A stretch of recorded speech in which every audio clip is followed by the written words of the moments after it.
मिनासान konnichiwa. हामीले चाहिँ अघिल्लो लेसनमा सुरक्षित ढङ्गमा स्टेपलाइडर प्रयोग गर्ने तरिका भनेर हेरेको थियौँ। यसमा चाहिँ अब स्टेपलाइडर प्रयोग गर्दाखेरि के गर्ने के नगर्ने भनेर हेरेको थियौँ। आजको लेसन चाहिँ छ हाम्रो 4 युनिट पुगिसकेको छ। आजको लेसनमा हाम्रो धान खेतको काम भनेको छ। अब धान खेती पनि जापानमा प्रमुख खेतबारीमै पर्ने खेतीबालीमै पर्ने भएर धान खेतको काम पनि यो स्किलको बुकमा दिएको छ। जापानमा सामान्यतया खेत रोप्ने मेसिनको प्रयोग गरी ट्रान्सप्लान्ट विधिद्वारा खेती गरिन्छ। ट्रान्सप्लान्ट मेसिनको प्रयोग गरेर ट्रान्सप्लान्ट मेसिन प्रयोग गरेर चाहिँ खेत रोप्ने काम गरिन्छ। जसमा छ यहाँ एउटा चार्टै दिएको छ। यो मार्च, अप्रिल, मे, जुन, जुलाई, अगस्त, सेप्टेम्बरसम्मको छ। जस्तै मार्चमा चाहिँ मार्च अन्तिमतिर चाहिँ बिउ रोप्ने काम हुन्छ। बिउ भिजाउने मार्च सुरुमा चाहिँ बिउ भिजाउने काम भयो। मार्चको सुरुमा चाहिँ बिउ भिजाउने र टुसा उमार्ने काम हुन्छ। त्यसपछि बिउ रोप्ने भनेको धानको बेड राख्ने भनिन्छ नि। धानको बेड राख्ने काम मार्च अन्तिममा हुन्छ। अनि अप्रिलमा चाहिँ बेर्ना उमार्ने हुन्छ सुरुमा। अनि आधार मल र माटो हिल्याउने काम गरिन्छ। त्यसपछि खेत रोप्ने काम गरिन्छ।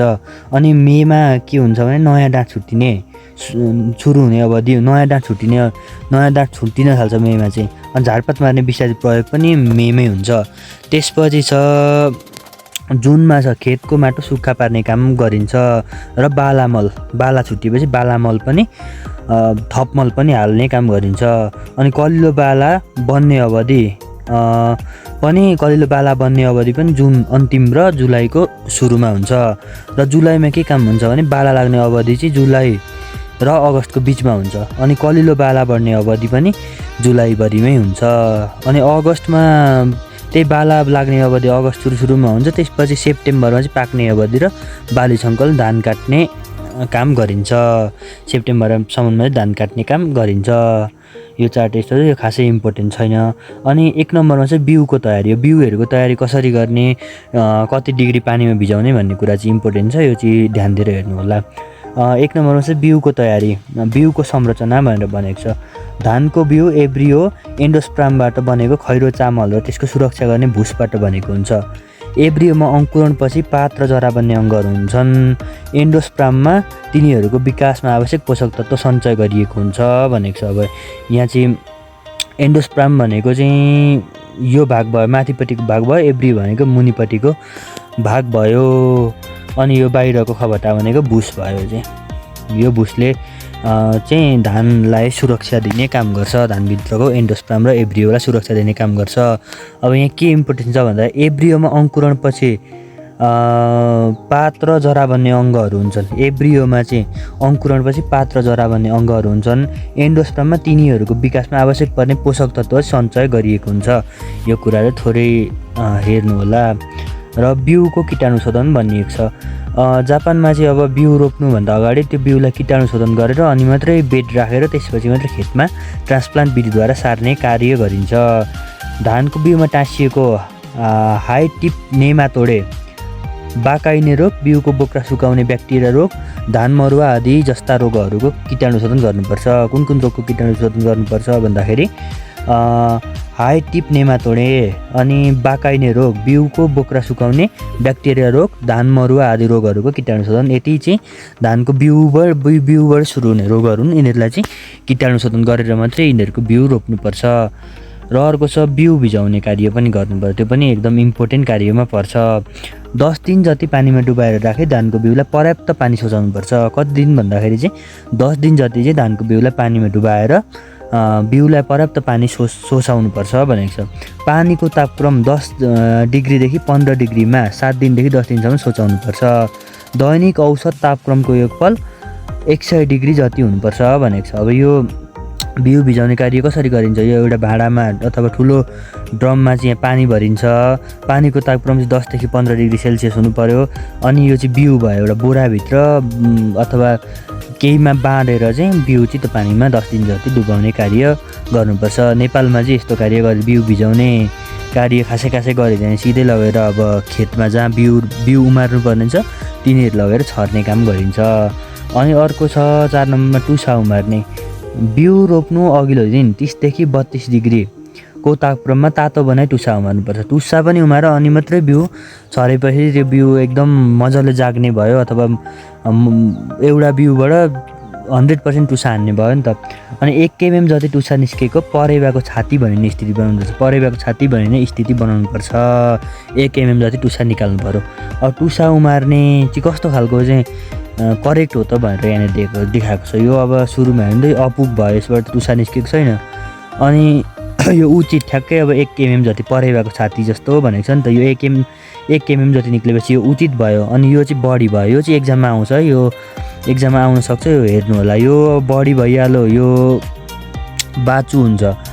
यो भनेको अपुग भनेको छ, यसमा टुसै निस्केको छैन नि त। यो पनि त रोप्ने कुरा हुँदैन। यो ठिक्क उचित निस्केको चाहिँ रोप्नु पर्यो। परेवाको छाती जस्तो देखिने स्थितिको धानको बिउ भनेको छ नि यहाँनिर, त्यो पनि विचार गर्नु होला। अनि अर्को छ बेर्ना उमार्ने। खेत रोप्ने मेसिनको प्रयोग गरी ट्रान्सप्लान्ट विधिद्वारा खेती गर्नको लागि बेर्ना बनाउने कार्यलाई बेर्ना उमार्ने भनिन्छ। बेर्ना उमार्नको लागि 60 cm लम्बाइ, 30 cm चौडाइ र 3 cm गहिराइ भएको बेर्ना उमार्ने बक्समा मल मिसाइएको माटो, बेर्ना उमार्ने माटो हाली पानी हालेपछि बिउ रोपी माटोले छोप्नुपर्छ भनेको छ।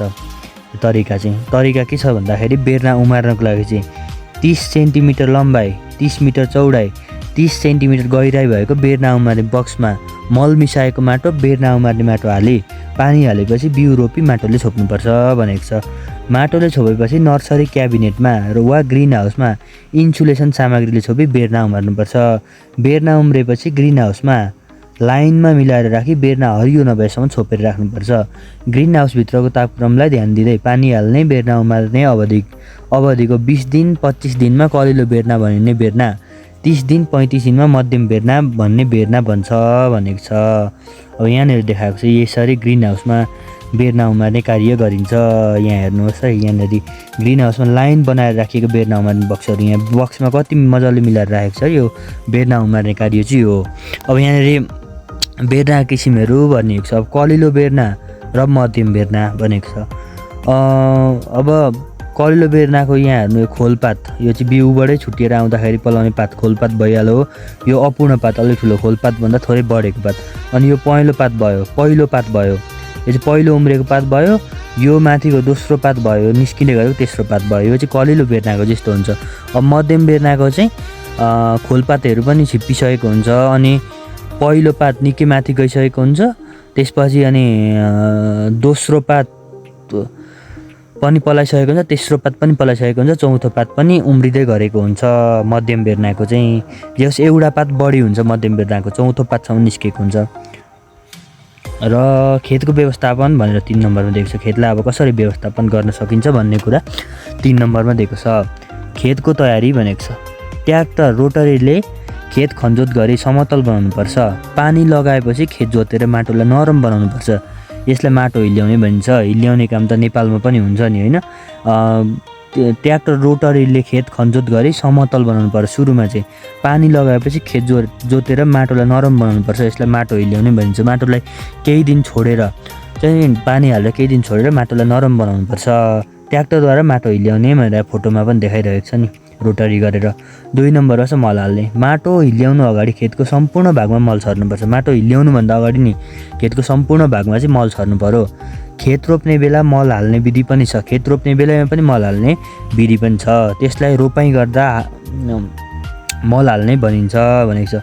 मान्छे चढ्न मिल्ने खेत रोप्ने मेसिनद्वारा ट्रान्सप्लान्ट गर्दा चाहिँ यहाँ हेर्नु त, यहाँनिर धानको बिउमाथि ट्याक्कै त्यो ल्याएर राखेर चाहिँ त्यसबाट ट्रान्सप्लान्ट विधिद्वारा चाहिँ यहाँ खेतमा धान रोपाइँ भइरहेको छ। यी दुईटै मेसिनबाट त्यस्तै भइरहेको छ। खेत रोप्दा 2 लाइनदेखि 8 लाइनमा खेत रोप्ने मेसिन प्रयोग गरिन्छ। खेत रोप्ने मेसिनको प्रयोग गरेर लाइन बीच 30 सेन्टिमिटरको दूरी अथवा खोल्चो भनिन्छ, खोल्चो कायम गरी रोप्नुपर्छ। खेत रोप्ने मेसिनद्वारा बेर्ना र बेर्ना बीचको खाली ठाउँ समायोजन गरिन्छ।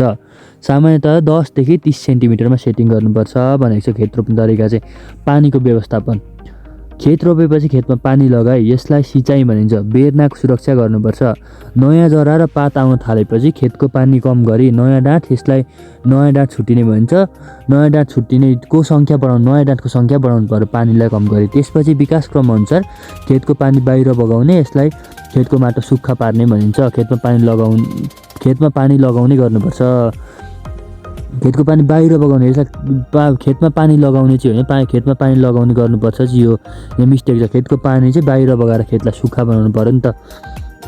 बिरुवाको विकास क्रम अनुसार चाहिँ खेतको पानीलाई चाहिँ बाहिर निकालेर खेतलाई सुक्खा बनाउनु पर्यो। रोग तथा हानिकारक किरा नियन्त्रण भनेको छ धान मरुवा र खैरो थोप्ले यस्ता रोगहरूको नियन्त्रण गर्नुपर्छ। खेत रोपेपछि पात र बाला खाने किरा उत्पन्न हुने क्षेत्रमा किरा नियन्त्रण गर्नुपर्छ। अब धान मरुवा राइस ब्लास्ट भन्छ यसलाई चाहिँ। धान मरुवा चाहिँ यहाँ यसरी पात मरेको छ नि, यो पात मरेर चाहिँ धानको बोटै मर्ने चाहिँ धान मरुवा रोग हो।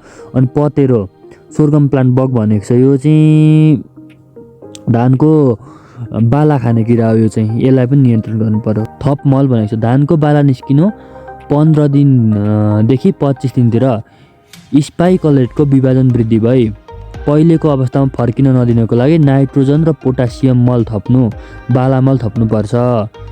स्पाइकलेट भनेको घाँस धानसम्मको बिरुवाको फुल हो भनेको छ। यसमा चाहिँ नाइट्रोजन र पोटासियम मल थप्नु पर्यो, त्यसलाई चाहिँ बाला मल भनिन्छ। बाली सङ्कलनमा हामी पुगिहाल्यौँ। धान काट्ने बाली सङ्कलन भनेको धान काटेर सङ्कलन गर्ने कार्य। पोषण विकास अवधिबाट प्रजनन विकास अवधि सुरु भएपछि बालामा छुटिन्छ। बालामा छुटिने अवधिलाई कलिलो बालामा छुटिने अवधि भनिन्छ। कलिलो बाला छुटिएको 30 दिन जतिमा बाला निस्कन्छ, यसलाई बाला निस्कनु भनिन्छ। बाला निस्केको 30 देखि 60 दिन जतिमा बाली सङ्कलन धान काट्ने समय हुन्छ भनेको छ।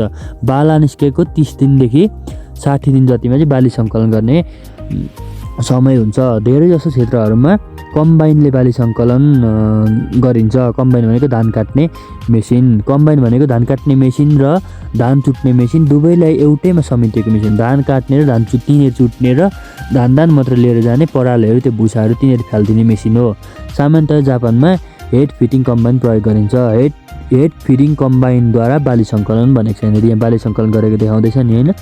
यहाँ चाहिँ अब धान मात्रै लिएर जाने हो, त्यसको परालहरू हुन्छ त्यो चाहिँ तिनीहरू खेतमै छोड्ने गर्छ यो कम्बाइनले चाहिँ। अर्को छ समायोजन तथा रुवानी भनेको छ। बाली सङ्कलन धान काट्ने बित्तिकै धानको बोक्रामा उच्च पानीको मात्रा 20 देखि 27% पानी हुनाले तापले सुकाई पानीको मात्रा 14 देखि 15% बनाउनुपर्छ भनेको छ। सुकेको धानको भुस हटाउनको लागि यसलाई कुटेर खैरो चामल बनाउनु पर्यो।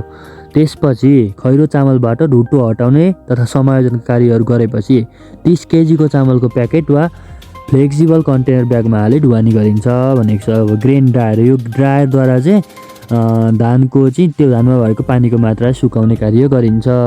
बाली सङ्कलनपछि खेतको व्यवस्थापन भनेको छ। बाली सङ्कलनपछि ट्र्याक्टर रोटरले खन्जित गरी धान काटेपछि बाँकी रहेको धानको फेद पराल झारपातलाई पुर्नुपर्छ भनेको छ। कम लागतको धान खेतीबारे भनेको छ। कम लागतको धान खेतीबारे पनि यहाँनिर दिएको छ। यो चाहिँ पशु आहारको लागि प्राय उत्पादन गरिन्छ। यसलाई चाहिँ कम लागतको धान खेतीबारे भनेको छ। कम लागतमा धान खेती गर्नको लागि सिधै बिउ रोप्ने डाइरेक्ट सिडिङ पनि भनिन्छ। सिधै बिउ रोप्ने खेती, पातलो खेती जस्ता विधिहरू छन्। सिधै बिउ रोप्ने खेती। सिधै बिउ रोप्ने खेती भनेको रोपाइ नगरिकन सिधै खेतमा बिउ छरेर धान खेती गर्ने विधि हो। बेर्ना उमार्ने काम नहुनाले यो विधिमा कामको समय कम हुन्छ र बेर्ना उमार्ने सामग्रीको आवश्यकता पर्दैन। पानी भरेको खेतमा सिधै बिउ रोप्ने र सुक्खा खेतमा सिधै बिउ रोप्ने गरी दुई विधिमा बिउ रोपिन्छ। पानी भरेको खेतमा सिधै बिउ रोप्ने विधि भनेको खेत खन्ने र माटो हिल्याउन गरी माटो मुनि वा माटोको सतहमा बिउ रोप्ने विधि हो। राम्रो बेर्ना उमार्नको लागि क्याल्सियम पेरोक्लासाइट वा आइरनले कोटिङ गरिएको बिउ प्रयोग गरिन्छ।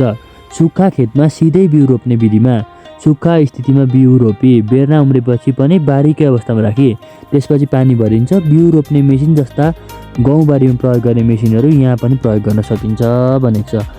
पातलो खेती हो। पातलो खेती गरेर पनि कम लागतमा खेती गर्न सकिन्छ। सिधै बिउ रोपेर पनि कम लागतमा खेती गर्न सकियो, किनभने बिउ उमार्ने ओर्ने अनि ट्रान्सप्लान्ट गर्ने खर्चबाट बच्यो, त्यो पनि कम लागतमा गर्न सकियो। र अर्को छ पातलो खेती गर्ने। पातलो खेती विधि भनेको खेत रोप्ने मेसिनको बेर्ना र बेर्ना बिचको खाली ठाउँ फराकिलो बनाई रोपण घनत्व कम गर्ने खेती हो। परम्परागत अभ्यासको खोल्चो 30 सेन्टिमिटरमा बेर्ना र बेर्ना बिचको खाली ठाउँ 15 सेन्टिमिटरलाई 28 सेन्टिमिटरमा विस्तार गरियो भने बेर्ना उमार्ने बक्स सङ्ख्या 40% वा सोभन्दा बढी कम हुन्छ भनेको छ। यसरी बिउ र बेर्ना उमार्ने सामग्री आदिको उत्पादन लागत र श्रम समय घटाउन सकिन्छ भनेको पातलो खेती गरेर पनि घटाउन सकियो। डाइरेक्ट सिडिङ खेती बिउ रोप्ने मेसिन जडान गरिएको बहुउद्देश्य खेत रोप्ने मेसिन भएर यसबाट डाइरेक्ट सिडिङ खेतमा पानी भरेको खेतमा डाइरेक्ट सिडिङ गर्दैछ। अनि अर्को छ कम लागतमा गर्ने भनेको पशुको खाद्य पदार्थ बनाउने चामलबारे भनेको छ। धानलाई घरपालुवा पशुपक्षीको आहार बनाउने खण्डमा धानको फल प्रयोग गरी पशुको लागि चामल र बाला डाँठ र पातहरू प्रयोग गरी धान WCS बनाउने गरिन्छ भनेको छ। यो चाहिँ अब घरपालुवा पशुपक्षीको आहार बनाउने उद्देश्यले चाहिँ यो खेती गरिन्छ। पशुको खाद्य पदार्थ बनाउने चामल भनेको चाहिँ धान WCS भनेको छ। यो चाहिँ पशुको खाद्य पदार्थ बनाउनको लागि मात्रै प्रयोग गरिन्छ। खेतीको लागि धान खेती कृषक र पशुपालक कृषक बिचको सहकार्य पनि आवश्यक छ। जस्तै धान खेती गर्ने किसान र फार्मको मान्छेले पनि सहकार्य गर्नु पर्यो। धान फर्मेन्ट रफेज धान WCS भनेको धानको अन्न पाक्नु अगाडि बाली सङ्कलन धान काटी साइलेजमा परिवर्तन गरिएको रफेज हो। WCS भनेको चाहिँ के हो भने धानको बाली पाक्नुभन्दा अगाडि चाहिँ बाली सङ्कलन गरेर साइलेज बनाउने विधि हो। ठुलो मात्रामा डाँठ र पातहरू प्राप्त गर्न सकिने प्रजाति खेती गरिन्छ। साइलेजको गुणस्तर राम्रो बनाउनको लागि पहेँलो रङमा पाकेको अवस्थातिर बाली सङ्कलन गर्नुपर्छ। पशुको खाद्य पदार्थ बनाउने चामल भनेको खेतको उपयोग गरी उत्पादन गर्न सकिने उत्कृष्ट पशुको खाद्य पदार्थ हो। पशुको खाद्य पदार्थ बनाउने चामल र मुख्य धानको रूपमा प्रयोग गर्ने चामल एकै विधि र कृषि मेसिनद्वारा उत्पादन गर्न सकिन्छ। पशुको खाद्य पदार्थ बनाउने चामल उत्पादनमा परम्परागत रूपमा खेती गरिने प्रजातिको प्रयोग गरिनुको साथै हाल पशुकै खाद्य पदार्थ बनाउने चामलको प्रजातिहरू पनि विकास गरिएको छ। यसको विशेषताहरू भनेको 1 नम्बरमा छ उच्च उत्पादन हुनु, 2 नम्बर खेती विशेषताहरू हतपत नढल्ने र सजिलै उत्पादन गर्न सकिने, रोग प्रतिरोधी प्रजातिहरू धेरै हुनु, भातको स्वाद र खैरो चामलको गुणस्तरमा प्रभाव नपर्नु, धेरै र ठुला चामल हुनु आदि हुन्। मुख्य खानाको रूपमा प्रयोग गर्ने चामलको तुलनामा पशुको खाद्य पदार्थ बनाउने चामलको बिक्री मूल्य कम हुने हुनाले कम लागतमा उत्पादन गर्नुपर्छ। सिधै बिउ रोप्ने डाइरेक्ट सिडिङ खेती र पातलो खेती पशुपालन कृषकको कम्पोस्टको प्रयोग जस्ता उत्पादन खर्च घटाई धेरै बाली प्राप्त गर्ने उपायहरू अपनाउनुपर्छ। अब यसमा चाहिँ के छ भने बाली सङ्कलन गरेर धानलाई छुट्याएर चाहिँ त्यसलाई अब ड्राई पनि गर्नुपर्ने, त्यसलाई डाइरेक्ट अब साइलेज बनाएर चाहिँ पशुपालक कृषकलाई चाहिँ उचित मूल्यमा बेच्ने काम चाहिँ गरिन्छ। अब हाम्रो छ अर्को 5 लेसन छ बारी तथा तरकारीको काम छ। अब चाहिँ हामी धान खेती पनि सकेर तरकारीमा आइसकेको छौँ। यो चाहिँ अब अर्को लेसनमा हेर्नेछौँ।